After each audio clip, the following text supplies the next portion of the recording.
Hello and welcome to another IGTV episode.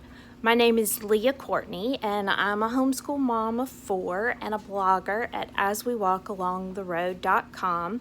And this is the 8th episode in an IGTV series that I have been doing called Homeschooling the First Year and Beyond.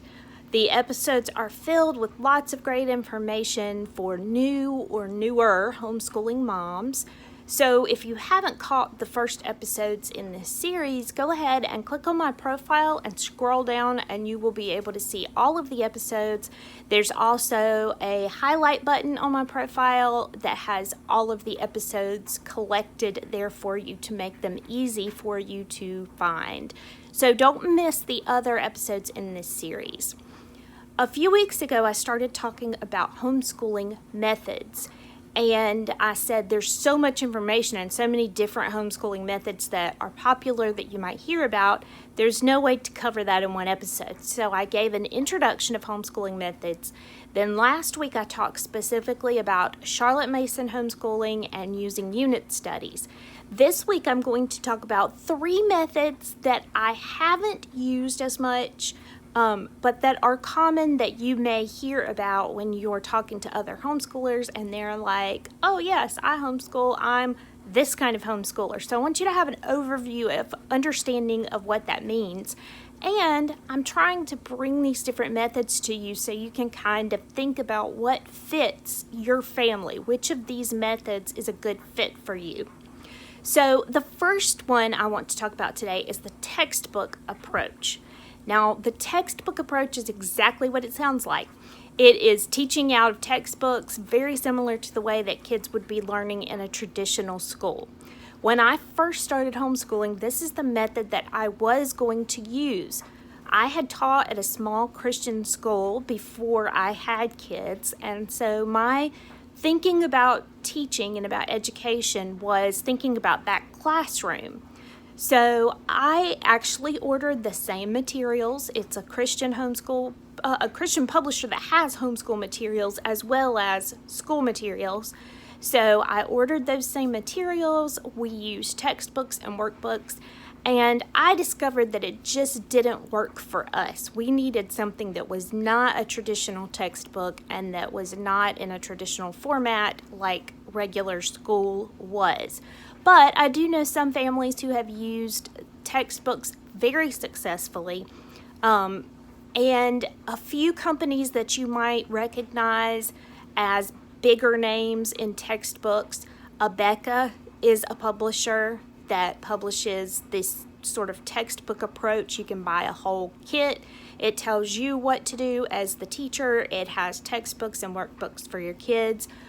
BJU Press is another one that has textbooks. Both of these are publishers that also sell to Christian schools. And so you can, as a homeschooler, there's a section on the website that you can go and buy a set for the grade that you need. Another approach, and this is one that I would say I have sort of dabbled in and used a little bit here and there, is the classical homeschooling approach. Classical homeschoolers are teaching around an idea called the trivium. And basically this says that at different stages, the kids are going to be learning and doing different things. So they start out in the stage where they're sort of memorizing lots and lots of facts. If you know any families who do classical conversations, these are groups that meet sort of like a homeschool co-op teaching group, and they use the classical approach, of course. And if you know anybody who's done classical conversations, you might know that when they're in that early stage, the kids do a lot of memorization, and I think there's even a prize at the end of the year based on whether or not they've memorized all of this stuff. Then as they get into the second stage, they're going to start making connections with what they've memorized and the things that they're learning to understand the concept of it. And then as kids get into the last stage, they are making application, they're thinking logically, they're evaluating things. So that is a look at the classical approach. Some classical homeschoolers also specifically use classical materials. We're talking things like from the classical period of Rome and Greece. But there are other classical homeschoolers who are definitely more Christian focused, more biblical focused, and so the materials they use are not only going to sort of meet the standard of being great classics, but they're also going to meet the standard of having a biblical worldview. The last approach that I wanted to mention today is the Montessori approach. And I have not used very many Montessori principles, but I have gotten to observe in a Montessori school several different times and was very interested because I actually think that a Montessori school in a traditional school sense is much more like homeschooling than most other traditional schools that I have seen. So Maria Montessori was an Italian educator, and her ideas were basically that the teaching needs to be centered around the child and not around a curriculum. So children are learning the things they need to learn in order to function in life. They're learning lots of life skills. So their curriculum is not just, okay, well, we're going to use this math curriculum, we're going to use this reading curriculum. Instead, there are materials provided that are going to help the kids learn these things they need to learn to be successful in life. One of the schools that I observed Montessori in was an early childhood school with, I think, maybe 3 to 5 year olds. And in this school, the kids were doing things like learning to cut food for themselves, learning to wash their hands and wash their dishes. In addition, there were things laid out in the room to interest the kids so that they could explore these things and learn, like maybe some math manipulatives. There was a story time for kids that wanted to come, but a lot of it focused on the kids choosing what they wanted to learn and what fit what they needed for right then. I also observed in a traditional elementary school that used a Montessori style. When my youngest girls were really young, I had contemplated sending them to that school. We ended up not doing that, and we have homeschooled all the way through. But I observed in that school and really liked it because they had classrooms where kids of multiple ages got together.